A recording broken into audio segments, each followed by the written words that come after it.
అందరికీ ప్రభు యేసుక్రీస్తునామమున సర్వశుభాలు. ఒక ఆసక్తికరమైన విషయాన్ని మీతో నేను పంచుకోవడానికి ఇష్టపడతాను. వరల్డ్ వైడ్ గా ప్రపంచవ్యాప్తంగా రిలీజ్ చేయాలనుకుంటున్నటువంటి మూవీ డ్రాగన్ మూవీ. ఈ మూవీలో హీరోగా నటించినటువంటి వ్యక్తి జూనియర్ ఎన్టీఆర్. ఈ మూవీకి డైరెక్టర్ ప్రశాంత్ నీల్. ఆసక్తికరమైన విషయం ఏంటంటే ఈ డ్రాగన్ మూవీలో బైబిల్ ప్రస్తావన ఉండడం, బైబిల్ ఎంతో గొప్పదో తెలియపరిచారు. అయితే ఈ డ్రాగన్ మూవీకి సంబంధించి ఒక చిన్నపాటి గ్లింప్స్ రిలీజ్ చేశారు. ప్రేక్షకులను ఆకట్టుకునేలా, ఆసక్తిని రేపే చిన్నపాటి గ్లింప్స్ లో బైబిల్ ప్రస్తావన ఒకటి. జెనసిస్ చాప్టర్ 1 లో సృష్టి క్రమం అంటే దేవుడు మొదటి దినమున ఫస్ట్ డే ఏం కలుగు చేశాడు?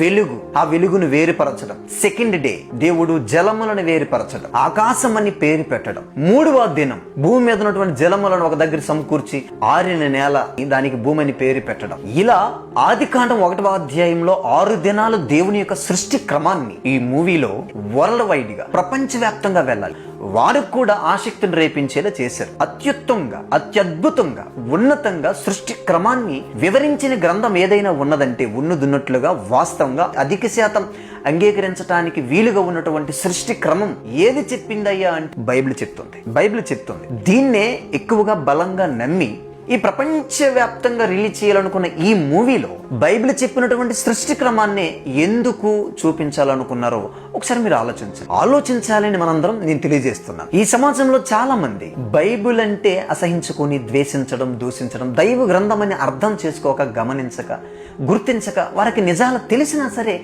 బయటికి తెలియపరచక, బైబిల్ ఎలాగైనా అని చెయ్యాలి, ద్వేషించాలి, 10 మంది దగ్గర అది తప్పే నిరూపణ చెయ్యాలి, ఎన్నో ప్రయత్నాలు చేస్తున్నారు. దాని గురించి వారందరూ ఇటువంటి పరిస్థితుల్లో గమనించాలి. ఎక్కడైనా వారు ఆలోచించాలి. ప్రపంచవ్యాప్తంగా కొన్ని కోట్లు ఖర్చు చేసి రిలీజ్ చేస్తున్నటువంటి ఈ డ్రాగన్ మూవీలో డైరెక్టర్ ఈ సీన్ పెట్టడం, బైబిల్ సృష్టి క్రమాన్ని పెట్టడం అందరినీ ఆసక్తికి గురి చేసిందనమాట. మనం కూడా గమనించాలి. సైంటిస్ట్ ని చూపిస్తాను. ఆయన బైబిల్ యొక్క సృష్టి క్రమం గురించి ఏమన్నారో చూద్దాం. ఆయన పేరు హెన్రీ ఎం మోరిస్. సృష్టి శాస్త్రవేత్తట. ఆధునిక క్రియేషన్ సైన్స్ ఉద్యమానికి తండ్రిగా పరిగణించబడతారట. ఆయన అభిప్రాయం ప్రకారము ఆదికాండం చారిత్రక వాస్తవం మరియు సృష్టి వృత్తాంతం విశ్వాసనీయమైనదని ఒక సైంటిస్ట్ చెప్పారనమాట. కర్ట్ వైస్. ఈయన శిలాజ శాస్త్రవేత్తట. అన్ని ఆధారాలు బైబిల్ వ్యతిరేకముగా ఉన్నా నేను బైబిల్ను నమ్ముతాను అంటే సమాజం మొత్తం బైబిల్కి వ్యతిరేకంగా మాట్లాడినా సరే నేనైతే బైబిల్ను నమ్ముతాను ఆయన అన్నాడు. ఎంత గొప్ప మాట ఇది. దేవుడు సృజించిన ఆ విధానం, ఆ సృష్టి క్రమం